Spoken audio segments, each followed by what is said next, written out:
Thank you, Mr. Chairman. Let me address my first question to Mr. Judd, Director McCraw, and Ms. Vaughn, and it is this.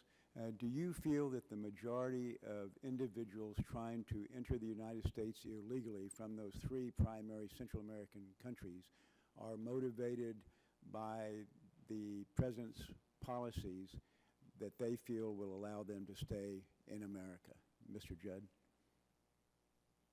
We no longer ask the individuals what the motivation is, but in early 2014, yes, when we asked what the motivation was, it was based upon policy. Right, and the Department of Homeland Security report said around 70%, I believe. Mr. McCraw?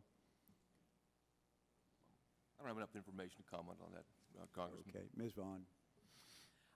Yes, I would agree with that. Based on what we've seen from intelligence reports from the Border Patrol and ICE, and based on what the migrants themselves tell journalists, and also a team of researchers we sent down to the area to interview people, the vast majority are coming because they understood that they would be allowed to stay, and that the smugglers are telling them and advertising in the news media in their home countries that if they get to the border, that they will be released and allowed to stay for an indefinite period of time. I don't doubt that there are a few, very compelling cases of people who would benefit from our protection, but the majority of them are simply here to join family, friends, or because they heard they could get away with it.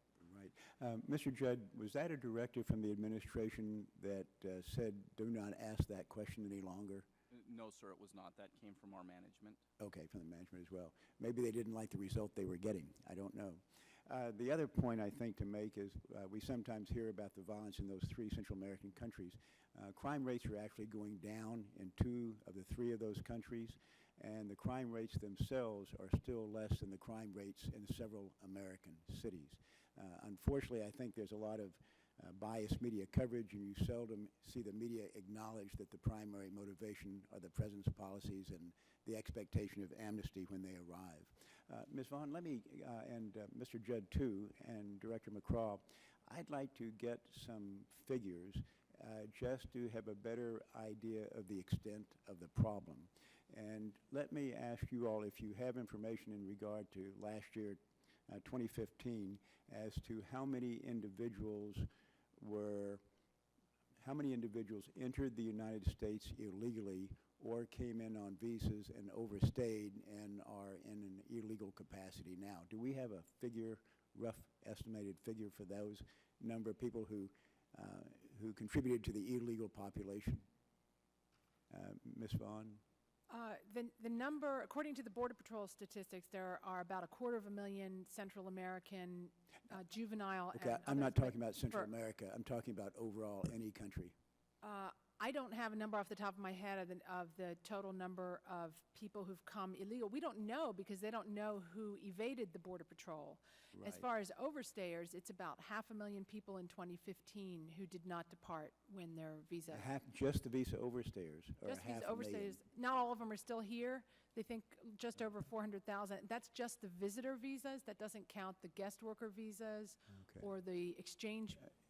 Okay, I had no idea the problem was that great. To me, that's a huge change from what I have heard before. A change of the hundreds of thousands of more people in the country illegally than we might have imagined. Mr. Judd, do you have any estimate as to the number of people who come into the United States each year that are not? We just heard about the visa overstayers, people coming across our southern border. What's the estimate as to how many coming in illegally? I don't have the, I'm not privy to the agency statistics, but I can give you from the Border Patrol agents what they tell you.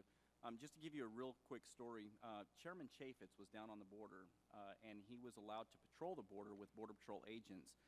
He had every single resource available to him. You name it, he had it. He had helicopter, he had ATVs, he had horse patrol, he had every single resource available to him. There were 7 drug smugglers that crossed the border while he was there that he got to chase.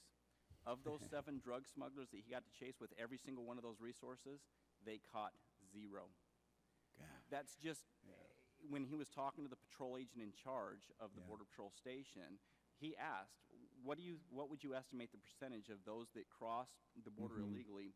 What would you estimate the percentages that you actually arrest?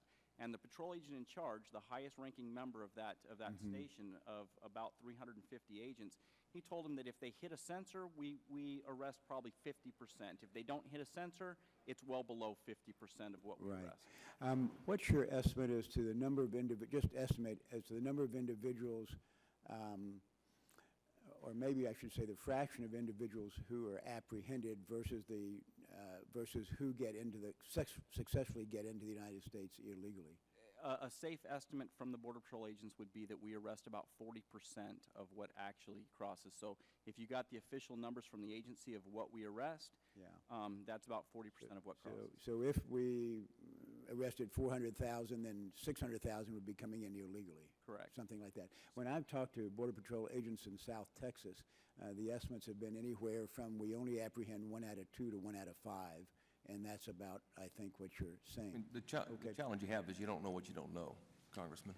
Until you have sufficient detection capability in place, you can't really tell how many you did detect and apprehend or didn't. And I can't tell you from a Texas standpoint, the border region, as of in fiscal year 2014, these are unofficial Border Patrol statistics, they had 341,132 apprehensions. And it can also tell you the trending, because we talked about Central America and the 3 countries, and it's also trending, just as in children, it also trends across in terms of all OTMs. It parallels about 75% of the apprehensions in the Rio Grande Valley, which is the center of gravity for drug and human smuggling right now, are OTMs primarily. As you pointed out, I'm going to be there tomorrow. My time has expired. Let me just say that I don't think we've ever had a President of the United States less willing to enforce immigration laws and implement policies that I think encourage illegal immigration. Thank you all.